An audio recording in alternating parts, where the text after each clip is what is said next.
പേര് നാലപ്പാട്ട് സുലോചന. ബാലാമണിയമ്മയുടെ മകളാണ്. കമലദാസൻ്റെ അനിയത്തിയാണ്. അപ്പം എനിക്ക് ഈ ഇത്ര കേമമായിട്ട് ഗാന്ധിജിയെ പറ്റിയിട്ടുള്ള ഒരു എക്സിബിഷൻ ഇവിടെ കണ്ടക്ട് ചെയ്തതിന് അതിലാരാണ് അതിൽ ഉത്തരവാദികൾ എന്ന് വെച്ചാൽ അവർക്ക് ഞാൻ വലിയൊരു സല്യൂട്ട് കൊടുക്കുന്നു. അദ്ദേഹത്തിനെ നമ്മൾ മറക്കുകയാണ്. സ്നേഹിക്കാൻ നമ്മളെ പഠിപ്പിക്കണ, ക്രൈസ്റ്റ് കഴിഞ്ഞിട്ട് സ്നേഹിക്കാൻ പഠിപ്പിച്ചിട്ടുള്ളത് ഗാന്ധി എന്നാണ് എൻ്റെ വിചാരം. ഞാൻ കുട്ടിക്കാലത്ത് ഞങ്ങൾ കാൽക്കട്ടയിലായിരുന്നു എൻ്റെ അച്ഛന് ജോലി, ഒരു മോട്ടോർ കമ്പനിയിൽ.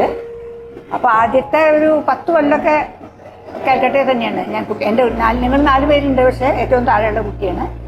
ഗാന്ധിജി അവിടെ വന്ന് പ്രസംഗിക്കുന്നത് ഞാൻ കേട്ടിട്ടുണ്ട്. മൈതാനത്തിൽ വന്നിട്ട് നെഹ്റുവിൻ്റെ സ്പീച്ച് ഉണ്ടല്ലോ, സ്വാതന്ത്ര്യം കിട്ടിയുള്ള long go we made a destiny എന്നുള്ള, അത് വീട്ടിലിരുന്നൊരു പഴയ റേഡിയോ വെച്ചിട്ട് ഇങ്ങനെ കണ്ടത് എനിക്ക് ഓർമ്മയുണ്ട്.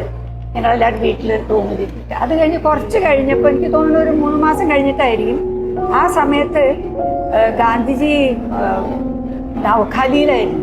ഗാന്ധിജി നെഹ്റുവിൻ്റെ ഈ സ്പീച്ച് നടക്കുന്ന സമയത്ത് ഡൽഹിയിലല്ല, നവഖാലിയിൽ ഭയങ്കര പ്രോബ്ലമായ കാര്യങ്ങൾ നടക്കുന്നുണ്ട്. അപ്പോൾ അവിടെ ഇരുന്നുണ്ട്. അതെല്ലാം കഴിഞ്ഞിട്ട് ഇപ്പം നമ്മൾ ചെറിയ കുട്ടിയല്ലേ, ഗാന്ധി എന്ന് പറഞ്ഞിട്ടുണ്ടെങ്കിൽ ഒരു ഭംഗിയില്ലാത്ത ഒരാളാണ്, പല്ലൊന്നുമില്ല, അങ്ങനെ ആയിട്ട്. നെഹ്റു ആണെങ്കിൽ അങ്ങനെയല്ല, വലിയ സ്റ്റൈലായിട്ട് നല്ലതായിട്ട് സംസാരിക്കും, അങ്ങനെയൊക്കെ ചെയ്യും. അപ്പോൾ വലിയൊരു അഭിപ്രായം ഉണ്ടായിരുന്നു. മഹാത്മാഗാന്ധിയെ കാണാനായിട്ട് കുട്ടിക്കാലത്ത് ഗുരുവായൂർ പോയി കണ്ടിട്ടുണ്ട്. നാലപ്പാട്ട് വെക്കേഷന് നാലപ്പാട്ടാണ് വരിക, പുന്നൂർകുളം. സമ്മർ ഹോളിഡേയ്സിനൊക്കെ ഞങ്ങൾ അവിടെ ഉണ്ടാവുക, നാലപ്പാട്ട് ഉണ്ടാവുക. കാൽക്കട്ടയിലാണ് പക്ഷേ പഠിക്കുന്നത്. അങ്ങനെയാണ് ഉണ്ടായത്. അങ്ങനെയുള്ള ഒരു ഇതിൽ ഈ ഗാന്ധിജിയുടെ കാണാനായിട്ട് വന്നിട്ടുണ്ട്. ഞങ്ങൾ പോയി മൈതാനത്തിലാണ്. ഒരു വൈകുന്നേരം നേരാണ്, കുറച്ച് സന്ധ്യാനേരത്തിലൊരു ചുവപ്പൊക്കെ ഇങ്ങനെ സ്കൈയിലുണ്ട്. ആ സമയത്താണ്. അപ്പം അച്ഛനും അമ്മയും ബാക്കി വലിയ കുട്ടികളൊക്കെ മുന്നിലേക്ക് അങ്ങോട്ട് പോയി. ഞാൻ കാറിൻ്റെ ബോണറ്റിൻ്റെ മുകളിൽ എന്നെ ഡ്രൈവർ കയറ്റി നിർത്തിയിട്ട് എന്നെ ഗാന്ധിജിയെ കാണിച്ചു. അപ്പം അദ്ദേഹം അതിൻ്റെ പിന്നിൽ ആ സൂര്യൻ്റെ ആ ചുവപ്പ് വിളിച്ചിട്ടുണ്ട്. അപ്പം എൻ്റെ മനസ്സിൽ തോന്നിയത് എന്താണെന്നറിയോ, ഈ അവരൊക്കെ മുന്നിലേക്ക് പോയി എന്നെ തിരക്കിലേക്ക് കൊണ്ടുപോകണ്ടെന്ന് വിചാരിച്ചിട്ടാണ്. അത് കണ്ടപ്പോൾ ഞാൻ വിചാരിച്ചു ഇതൊരു ഈശ്വരനാണ്. അതുവരെ എൻ്റെ മനസ്സിൽ ഒരു ഭംഗിയില്ലാത്ത ഒരാൾ, പല്ലും പോയിട്ട് ഇങ്ങനെ ഒരാൾ കറുത്തിട്ട് ഒരു തുണിയും ഇങ്ങനെ വെച്ചിട്ടുള്ള ആൾ, അങ്ങനെ ഒരു ഫീലിംഗാണ്.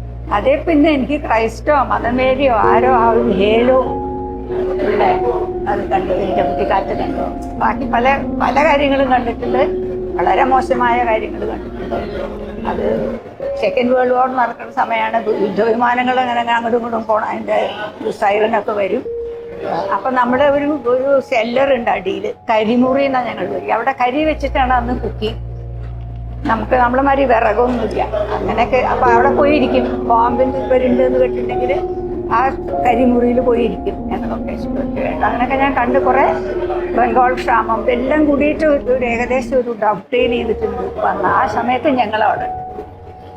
ഞാൻ 10 വയസ്സായിട്ടൊക്കെയാണ് പിന്നെ നാട്ടിലേക്ക് വന്നത്. വേറെ എന്താ പറയണ്ടത്? ഉര ചെയ്താനൻ ഗുരു, ദുഃഖമോചനം നേടാൻ ഉഴറും ബുദ്ധാത്മാവെ സ്നേഹിക്കാൻ പഠിച്ചാൽ. അതെന്താ?